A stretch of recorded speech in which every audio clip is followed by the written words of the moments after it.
Bueno, basaio hasieran aipatu bezala, hemen da Naiara Sagasti Beltza gurekin, Donostia ospitaleko onkologia medikoan dabilen aditua. Eta, bueno, lehenengo eta behin, ongi etorri. Eskerrik asko, Jaione. Eta bigarren, hemen bigarren promesa bat indeu, eta zen, kategoriako plater batekin hartuko genula, orduan ez dakit ze nolako eritzi. Itxura bikaine daukea, gero probatu beharko da. Hori da, gero probatu beharko da, zelen nengo, pixkat, ez minbiziaren inguruko gai hortan sakondu baiteke behintzat. Eta galdera behintzat, hasierako galdera gisa izango litzateke, minbizia duen batekin sendatzeko prozesu hori nola hasten da? Prozesu komplikatu da, baina nik uste gauza bat azpimarratuko nukela. Nik esango nuke, nola iristen dien gaixoa gure kontsultetara, ez? Eta harrera hori nola izan behar den. Nik uste hor oso garrantzitsue dela harrera on bat eukitzea, bai gaixoak eta bai familiak askotan galduta, bildurtuta, diagnostiko prozesu luze baten ondoren iristen die, eta harrera horren barruan garrantzitsua da non gauden kokatzea eta gaixotasunan xetasunak ongi ulertzea gaixoan aldetik. Gero, diagnostiko kliniko hori ulertu barru zergatik izan da, zergatik intzaizkion horren beste azterketa, eta hortik aurrera plan bat osatzea da garrantzitsua. Azkenean, plan bat eta tratamendu bat osatzen baldin badu, gaixoa lasaiago, eta hobeto afrontatu dezake gaixotasuna. Plan horren barruan, gure aldetik planteatu ditzazkegu tratamendu pile bat eta mota pile batetakoak, bai kimioterapia, immunoterapia, tratamendu dirigituak antigorputzak, banaka, kombinatuta radioterapiakin, ebakuntzakin, aurretik ondoren kombinazio mota pile bat daude. Eta gero kontutan eduki behar da ere plan hori aldatu indaitxekela. Orduan, gaixoan evoluzioan arabera, plan horrek aldaketak jasan dezazke edo moldatu inbardie batzutan bai.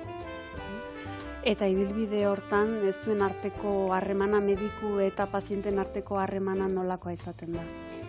Harreman hori landu egin behar da. Prozesuok oso luzek izaten die, eta prozesu hortan zehar puntu garrantzitsu bat da komunikazioa. Mediku gaixoan arteko komunikazioa hori landu behar da, eta hori ez da kontsulta baten bakarrik lantzen, hori lantzen da kontsultetan zehar. Medikoak, kasuntan onkologoan aldetik, esplikatu behar dizkio gaixoari, gaixoan xetasun guzik, dauden aukera terapeutikoak, eta tratamentuen helburua. Hori oso garrantzitsue da gaixoak barneratzea. Eta gero gaixoan aldetik oso garrantzitsue da, dauzken edozein duda, zalantza, dena aipatzea eta dena aklaratzea. Horrek azkenean sortu dezake konfidantzazko harreman bat, eta azken finen hori da mediku eta gaixoan arteko harremana, konfidantza bat sortzea, eta erabakiak hartu behar dien momentuan lasai hartzea eta ongi barneratzea.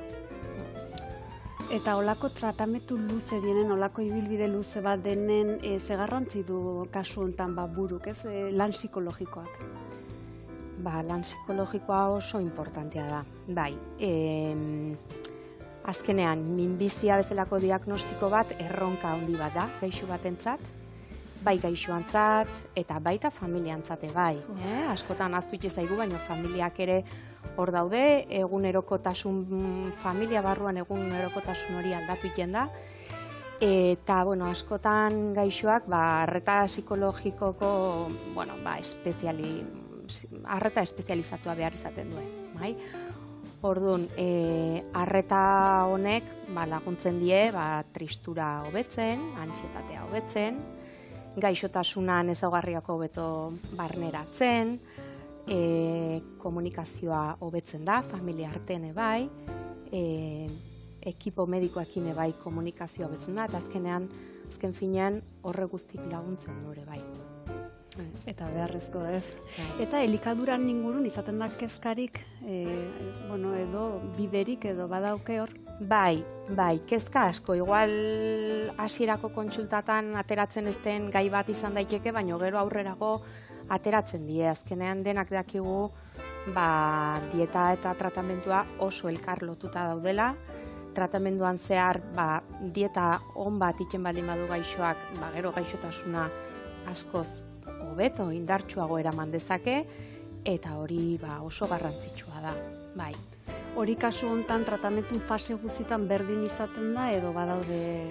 Ez da berdin izaten. Batzutan moldatu inbar izaten ditu elikadura edo dieta asuntoak. Hasieran gomendio orokor batzuk ematen dizkiu, dieta orekatua, nutritiboa, denetik jan dezakete, ez dago ezer, gauza batzuk saiestu behar die, baina debekatuta ez dago ezer. Hidratatzeko asko, hori oso garrantzitsua da, beti azpimarratzen du lehenengo bisitatan, eta gero guretzako oso garrantzitsua da pisua mantentzea.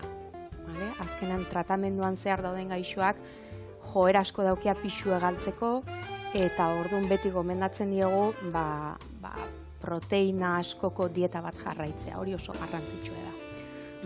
Ikusten da, jarraiten hori gertukoa izaten duzuela, ez? Eta eskertzekoa da egia esan. Eta guri denbora joaten nahi zaigu, orduan hau probatzea besterik ez zaigu gelditzen, kasu hontan, ea zure gustokoa den.